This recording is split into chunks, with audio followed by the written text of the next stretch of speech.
years ago, I was standing about 100 yards from Chernobyl nuclear reactor number 4.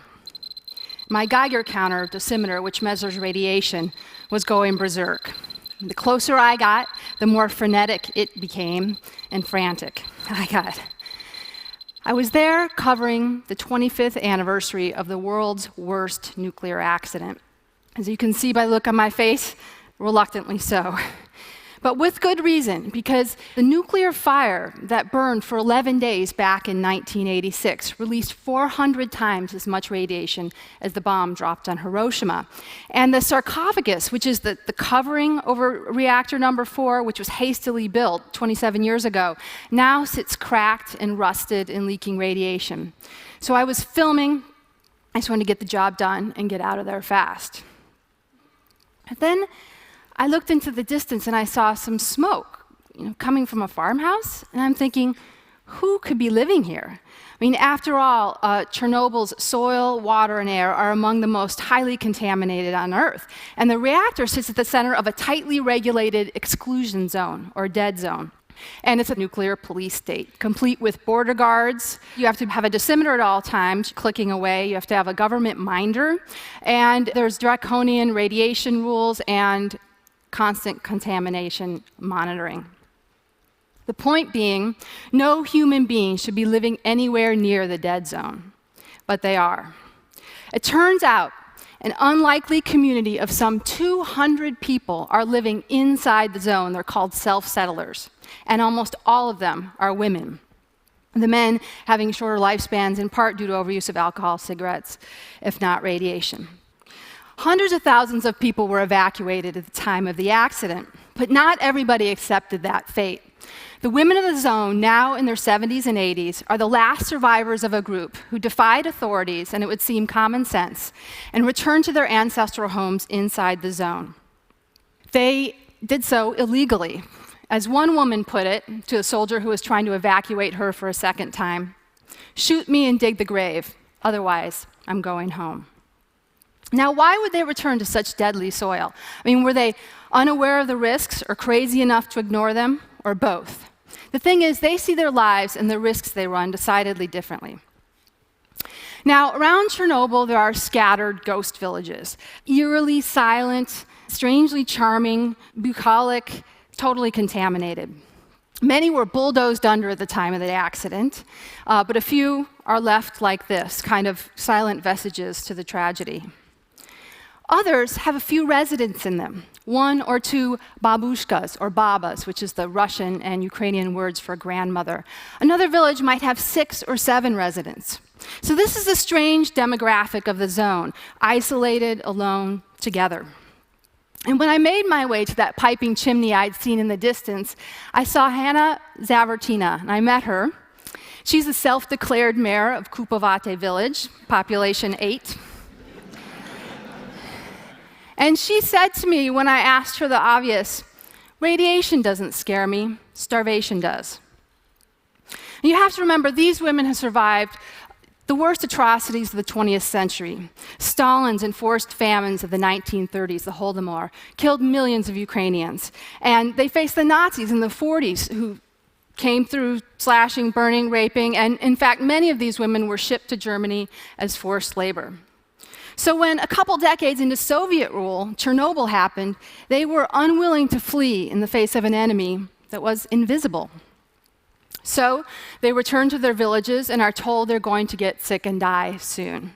But 5 happy years, their logic goes, is better than 10 stuck in a high-rise in the outskirts of Kiev, separated from the graves of their mothers and fathers and babies, the whisper of stork wings on a spring afternoon.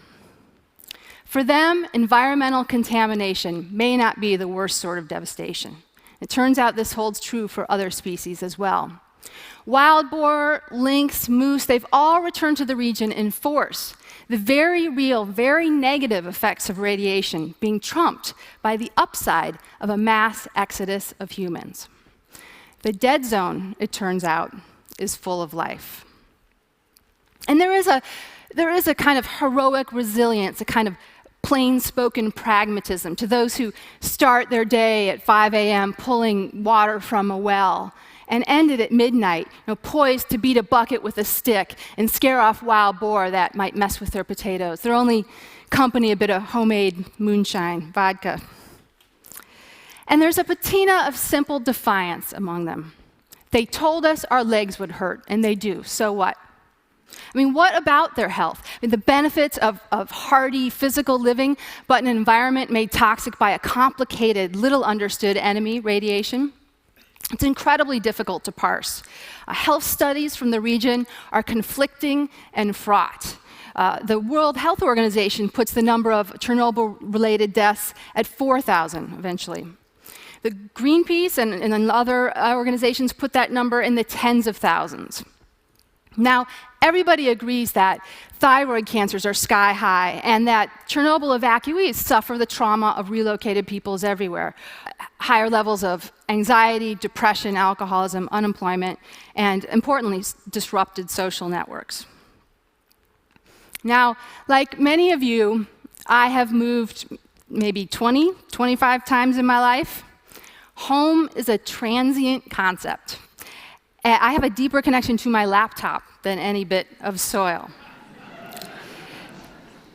So it's hard for us to understand, but home is the entire cosmos of the rural babushka, and connection to the land is palpable. And perhaps because these Ukrainian women were schooled under the Soviets and versed in the Russian poets, aphorisms about these ideas slip from their mouths all the time. If you leave, you die. Those who left are worse off now. They are dying of sadness. Motherland is motherland. I will never leave. What sounds like faith, soft faith, may actually be fact. Because the surprising truth, there are no studies, but the truth seems to be that these women who return to their homes and have lived on some of the most radioactive land on Earth for the last 27 years have actually outlived their counterparts who accepted relocation. By some estimates, up to 10 years. How could this be? Here's a theory. Could it be that those ties to ancestral soil, the soft variables reflected in their aphorisms, actually affect longevity? The power of motherland, so fundamental to that part of the world, seems palliative. Home and community are forces that rival even radiation.